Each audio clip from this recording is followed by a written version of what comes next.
बिस्मिल्लाहिर्रहमानिर्रहीम। अस्सलाम वालेकुम। मेरा नाम अब्बास है और मैं आपको अपने चैनल अली केयर फार्मेसी पे वेलकम करता हूँ।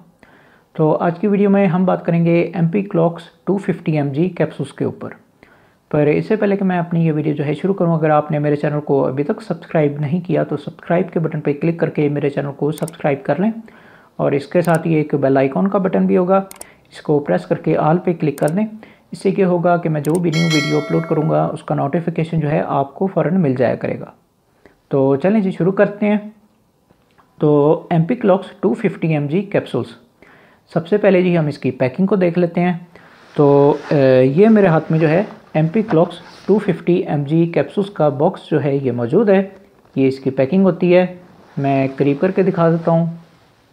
ये जो है एम्पीक्लॉक्स 250 mg कैप्सूल्स की पैकिंग इस तरीके से आती है। अब अगर मैं आपको खोल के दिखाऊं तो ये जी इसका पत्ता, लीव, जो भी आप जो है अपनी आसानी के लिए कहते हैं, ये मैं करीब करके दिखा देता हूँ। ये जो है इसका पत्ता इस तरीके से आता है। अब ये 100 कैप्सूल्स की पैकिंग होती है और बिल्कुल जो है ये आम सी मेडिसिन है, किसी भी फार्मेसी या मेडिकल स्टोर से जो है आपको आसानी के साथ मिल जाएगी। तो ये जी इसकी पैकिंग हो गई। अब हम बात कर लेते हैं इसकी फॉर्म्स के ऊपर कि ये कितनी किस्म की फॉर्म्स में जो है मार्केट में मौजूद है।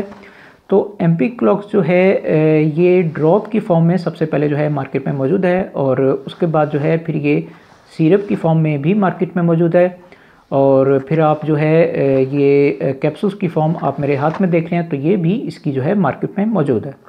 अब जो भी डॉक्टर जो हैं आपको रेकमेंड करते हैं आपने उसके मुताबिक जो है एम्पीक्लॉक्स को यूज़ करना है।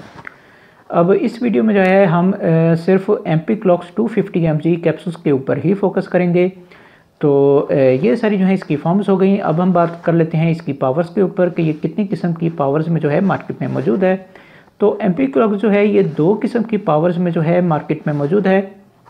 सबसे पहले आप मेरे हाथ में देख रहे हैं 250 mg की कैप्सूल जो है ये इसकी पावर जो है ये मार्केट में मौजूद है और उसके बाद जो है फिर 500 mg की पावर जो है वो इसकी मार्केट में मौजूद है।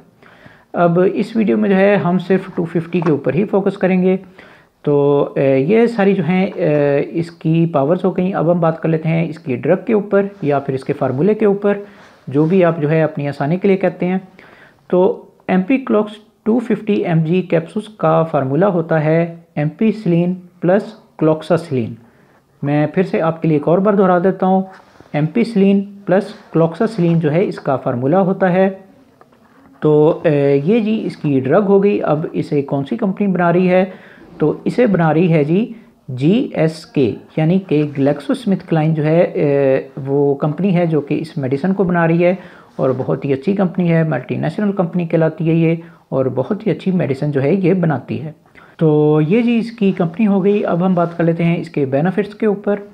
तो एम्पीक्लॉक्स 250 mg कैप्सूल्स के बेनिफिट्स ये होते हैं कि ये कैप्सूल जो हैं एंटीबायोटिक्स होते हैं और जितने भी बैक्टीरियल इन्फेक्शन आ जाते हैं उनमें जो है इन कैप्सूल्स को डॉक्टर जो हैं आपको रेकमेंड करते हैं, आप इन कैप्सूल्स को यूज़ कर सकते हैं। अब इस पर ज़रा तफसील से बात कर लेते हैं। तो अगर आपको किसी भी किस्म का बुखार वगैरह हो रहा है, जैसे कि आम बुखार हो जाता है या मलेरिया हो जाता है या टाइफाइड हो जाता है, तो अगर आपको किसी भी किस्म का बुखार हो रहा है तो उस हालत में जो है डॉक्टर्स आपको ये कैप्सूल जो हैं रेकमेंड करते हैं, आप इन कैप्सूल्स को यूज़ कर सकते हैं। उसके बाद अगर आपको किसी भी किस्म की एलर्जी जो है वो हो रही है तो बाज़ों का जो है किसी एंटी एलर्जी मेडिसिन के साथ मिला के भी डॉक्टर जो हैं आपको ये कैप्सूल जो हैं रेकमेंड कर देते हैं, आप इन कैप्सूल्स को उस हालत में भी यूज़ कर सकते हैं। उसके बाद अगर आपको कहीं भी किसी भी किस्म का बैक्टीरियल इन्फेक्शन हो रहा है, जैसे कि कान में कोई इन्फेक्शन हो जाता है या मुंह के अंदर कोई इन्फेक्शन हो जाता है, जैसे कि दाढ़ वगैरह का दर्द वगैरह हो जाना, या इसी तरीके से गले के अंदर कोई इन्फेक्शन हो जाता है जैसे कि गला ख़राब वगैरह हो जाना, या इसी तरीके से छाती के अंदर अगर कोई इन्फेक्शन हो जाता है, मैदे के अंदर हो जाता है या आंतों के अंदर हो जाता है, तो अगर आपको कहीं भी किसी भी किस्म का बैक्टीरियल इन्फेक्शन हो रहा है तो उस हालत में जो है डॉक्टर्स आपको ये कैप्सूल जो है रेकमेंड करते हैं, आप इन कैप्सूल्स को यूज़ कर सकते हैं। उसके बाद अगर आपको जिस्म पे कहीं पे कोई इंजरी वगैरह हुई है तो बाज़ों का जो है वहाँ पे इन्फेक्शन से बचने के लिए भी डॉक्टर जो हैं आपको ये कैप्सूल जो हैं रेकमेंड करते हैं, आप इन कैप्सूल्स को यूज़ कर सकते हैं। उसके बाद अगर आपका कोई किसी भी किस्म का ऑपरेशन वगैरह हुआ है तो ऑपरेशन के बाद जो है इन्फेक्शन होने का ख़तरा जो है बहुत ज़्यादा होता है, तो बाज़-औक़ात उस हालत में भी डॉक्टर जो हैं आपको ये कैप्सूल जो हैं रिकमेंड करते हैं, आप इन कैप्सूल्स को यूज़ कर सकते हैं। अब अगर आसान लफ्ज़ों में कहूँ तो अगर आपको किसी भी किस्म का बैक्टीरियल इन्फेक्शन हो रहा है तो उस हालत में जो है डॉक्टर्स आपको ये कैप्सूल जो है रिकमेंड करते हैं, आप इन कैप्सूल्स को यूज़ कर सकते हैं। बस आपने जो भी करना है वो डॉक्टर के मशवरे से करना है। तो ये सारे जो हैं इसके बेनिफिट्स हो गए। अब हम बात कर लेते हैं इसके यूजेस के ऊपर। तो एम्पिक्लॉक्स 250 mg कैप्सूल्स के यूजेस ये होते हैं कि इन कैप्सूल्स को जो है 12 साल से ऊपर के लोग जो हैं यूज़ कर सकते हैं। उसके बाद एज की कोई लिमिट नहीं है, जिस मर्जी एज के लोग जो हैं इन कैप्सूल्स को यूज़ कर सकते हैं।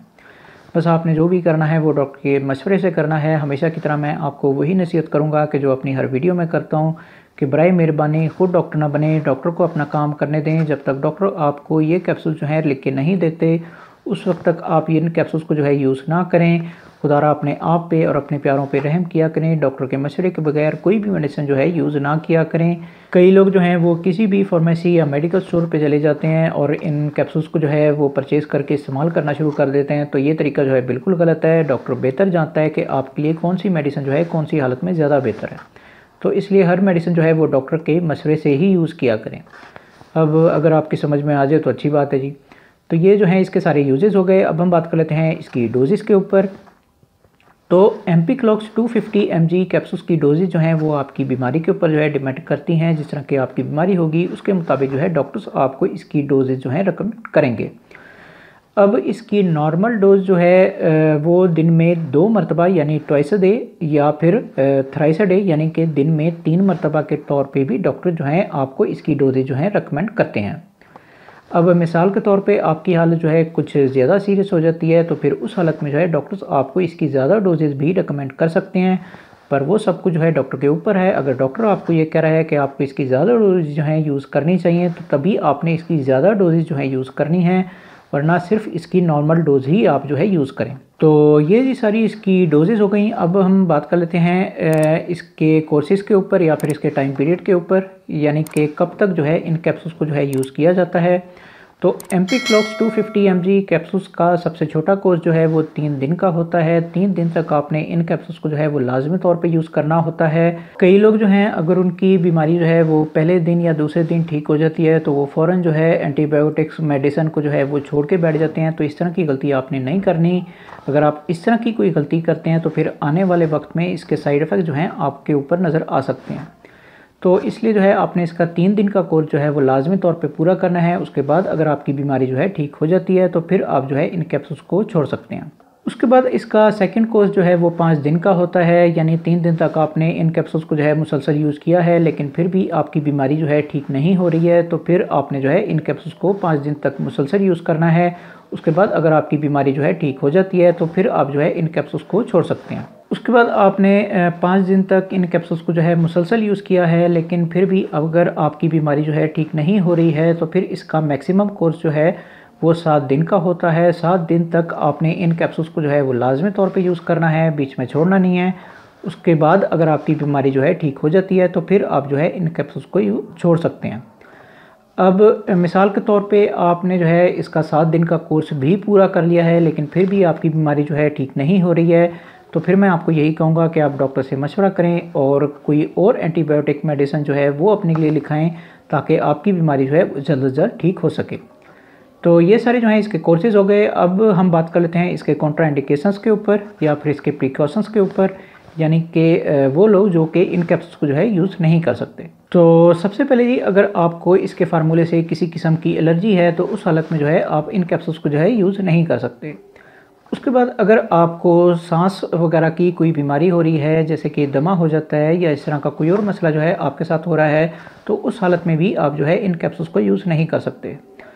उसके बाद अगर आपको गुर्दों वगैरह का कोई मसला है, यानी कि गुर्दों में कोई पथरी है या इस तरह का कोई और मसला जो है आपके साथ चल रहा है, तो उस हालत में भी आप जो है इन कैप्सूल्स को यूज़ नहीं कर सकते। उसके बाद अगर आपको जिगर वगैरह का कोई मसला हो रहा है, यानी कि जिगर आपका ठीक तरीके से खून नहीं बना रहा है या इस तरह का कोई और मसला जो है आपके साथ चल रहा है, तो उस हालत में भी आप जो है इन कैप्सूल्स को यूज़ नहीं कर सकते। उसके बाद हम जो है फीमेल्स की तरफ आ जाते हैं। तो ऐसी फीमेल्स जो कि छोटे बच्चों को जो है दूध पिला रही हैं, तो बेहतर है कि वो जो है इन कैप्सूल्स को यूज़ ना करें, और अगर करना ज़रूरी ही है तो पहले डॉक्टर से मशवरा लाजमी तौर पे करें, उसके बाद जो है आप इन कैप्सूल्स को यूज़ कर सकती हैं। उसके बाद ऐसी फीमेल जिनका जो है प्रेगनेंसी का पीरियड चल रहा है तो बेहतर है कि वो भी इन कैप्सूल्स को जो है यूज़ ना करें, और अगर करना ज़रूरी ही है तो पहले डॉक्टर से मशवरा लाजमी तौर पे करें, उसके बाद जो है आप इन कैप्सूल्स को यूज़ कर सकती हैं। अब ये जो हैं इसके सारे प्रिकॉशन हैं, ये आपने अपने दिमाग में रखने हैं। जब भी आप जो है डॉक्टर के पास जाते हैं और आपको इनमें से कोई भी मसला हो रहा है तो आप जो है डॉक्टर को अपनी बैकग्राउंड के बारे में लाजमी तौर पे बताएं, ताकि डॉक्टर आपको सही मेडिसिन जो है वो रिकमेंड करे। तो ये सारे जो है इसके कॉन्ट्राइंडिकेशंस हो गए। अब हम बात कर लेते हैं इसके साइड इफ़ेक्ट्स के ऊपर। तो एम्पिक्लॉक्स 250 mg कैप्सूल्स के साइड इफ़ेक्ट्स कोई ज़्यादा नोटिस करने में नहीं आते, लेकिन इसका मतलब ये नहीं है कि इसके साइड इफ़ेक्ट्स जो हैं वो मौजूद नहीं हैं। इसके साइड इफ़ेक्ट्स जो हैं वो मौजूद हैं और कई लोगों पे अपना असर भी दिखा देते हैं, तो इसलिए एहतियात करें। अब मैं इसके साइड इफ़ेक्ट्स जो हैं वो आपको बता देता हूँ। तो इसके साइड इफ़ेक्ट्स में सबसे पहले, अगर आपको इसके फार्मूले से किसी किस्म की एलर्जी है तो आपको कुछ एलर्जी रिएक्शन जो हैं वो देखने में आ सकते हैं, जैसे कि आपके जिस्म पे रैशेस वगैरह हो सकते हैं, या इस तरह का कोई और मसला जो है आपके साथ हो सकता है। तो ये चीज़ इसके साइड इफ़ेक्ट्स में जो है शामिल है। उसके बाद जो है जब आप इन कैप्सूल्स को जो है यूज़ कर रहे होंगे तो उस दौरान में जो है आपको सर दर्द जो है वो रह सकता है, तो ये चीज़ इसके साइड इफ़ेक्ट्स में जो है शामिल है। उसके बाद जो है आपको गनौदगी हो सकती है, या फिर आपको तेज़ चक्कर वगैरह भी आ सकते हैं, तो ये चीज़ भी इसके साइड इफ़ेक्ट्स में जो है शामिल है। उसके बाद जो है आपको नौजिया हो सकता है, यानी कि आपको उल्टियाँ वगैरह जो हैं वो लग सकती हैं, तो ये चीज़ भी इसके साइड इफ़ेक्ट्स में जो है शामिल है। उसके बाद जो है आपको मैदे के मसले मसाइल जो हैं वो देखने में आ सकते हैं, जैसे कि पेट में दर्द होना या बदहज़मी होना या गैस वगैरह होना, तो ये चीज़ भी इसके साइड इफ़ेक्ट्स में जो है शामिल है। उसके बाद अगर आप इसकी ओवरडोज करके यूज़ कर रहे हैं तो फिर उस हालत में जो है आपको डायरिया हो सकता है, यानी कि आपको लूज़ मोशन जो है वो लग सकते हैं, तो ये चीज़ भी इसके साइड इफ़ेक्ट्स में जो है शामिल है। उसके बाद जो है आपकी स्किन का कलर या फिर आपकी आँखों का कलर जो है वो चेंज हो सकता है, यानी कि वो चेंज होकर जो है वो जर्द हो सकता है, तो ये चीज़ भी इसके साइड इफ़ेक्ट्स में जो है शामिल है। उसके बाद जो है आपको जिस्म पे किसी ख़ास हिस्से पे जो है वो स्वेलिंग वगैरह जो है वो हो सकती है, यानी कि जैसे कि ज़ुबान पे स्वेलिंग हो जाना, या चेहरे पे हो जाना, या जिस्म के किसी और हिस्से पे स्वेलिंग हो जाना, तो ये चीज़ भी इसके साइड इफ़ेक्ट्स में जो है शामिल है। उसके बाद जो है आपके यूरिन का कलर जो है वो चेंज हो सकता है, यानी कि वो चेंज होकर जो है वो जर्द हो सकता है, तो ये चीज़ भी इसके साइड इफ़ेक्ट्स में जो है शामिल है। उसके बाद जो है आपको सांस की कोई बीमारी जो है वो हो सकती है, यानी कि आपको सांस लेने में मुश्किल हो सकती है, तो ये चीज़ भी इसके साइड इफ़ेक्ट्स में जो है शामिल है। उसके बाद जो है ये आपके खून के रेड सेल्स के ऊपर जो है कुछ नेगेटिव किस्म के असरार डाल सकता है, तो ये चीज़ भी इसके साइड इफ़ेक्ट्स में जो है शामिल है। उसके बाद अगर आप इसे जो है लंबे टाइम तक यूज़ कर रहे हैं तो उस हालत में जो है आपको गुर्दों के मसले मसाइल जो हैं वो देखने में आ सकते हैं, जैसे कि आपके गुर्दों में जो है वो पथरी वगैरह हो सकती है, या इस तरह का कोई और मसला जो है आपके साथ हो सकता है, तो ये चीज़ भी इसके साइड इफ़ेक्ट्स में जो है शामिल है। अब ये मैंने जितने भी साइड इफ़ेक्ट्स आपको बताए हैं, अगर ये साइड इफ़ेक्ट्स जो हैं आपको अपने ऊपर नज़र आ रहे हैं तो आप फ़ौरन जो है डॉक्टर से रब्ता करें और अपनी मेडिसिन जो है वो चेंज करवाएं, ताकि आपका इलाज जो है वो ठीक तरीके से हो पाए। और इन सारे साइड इफ़ेक्ट्स की वजह से ही मैं आपसे हर वीडियो में गुजारिश करता हूँ कि बराए मेहरबानी डॉक्टर के पास चले जाया करें, डॉक्टर से मेडिसिन लिखवा लिया करें। जब तक डॉक्टर आपको ये मेडिसिन जो है लिख के ना दें उस वक्त तक आप जो है इन कैप्सूल्स को जो है यूज़ ना करें। खुदा अपने आप पे और अपने प्यारों पे रहम किया करें, डॉक्टर के मशवरे के बगैर कोई भी मेडिसिन जो है यूज़ ना किया करें। अब अगर आपकी समझ में आ जाए तो अच्छी बात है जी। तो ये सारे जो हैं इसके साइड इफ़ेक्ट्स हो गए। अब हम बात करते हैं इसकी प्राइस के ऊपर कि मार्केट में आजकल इसकी कीमत जो है वो क्या चल रही है। तो जबकि मैं ये वीडियो बना रहा हूँ तो इसकी एक कैप्सूल की कीमत है तकरीबन 10 रुपये, और जितने भी आपको ज़रूरत हो उसके मुताबिक जो है आप जो है कैप्सूल्स वो ले सकते हैं। तो ये जी इसकी प्राइस हो गई, और मेरा ख्याल है कि मैं सब कुछ बता चुका हूँ। तो ये जी आज की वीडियो थी। अगर वीडियो आपको पसंद आई हो तो फिर लाइक करें, शेयर करें, और बराए मेहरबानी मेरे चैनल को सब्सक्राइब करना ना भूलें। मन में अगर किसी भी किस्म का कोई भी सवाल आ रहा हो तो कमेंट बॉक्स में ज़रूर पूछें, मैं ज़रूर आंसर बैक करूँगा। बाकी मिलते हैं फिर अगली वीडियो में, उस वक्त तक के लिए मुझे इजाज़त दें। खुदा हाफ़िज़।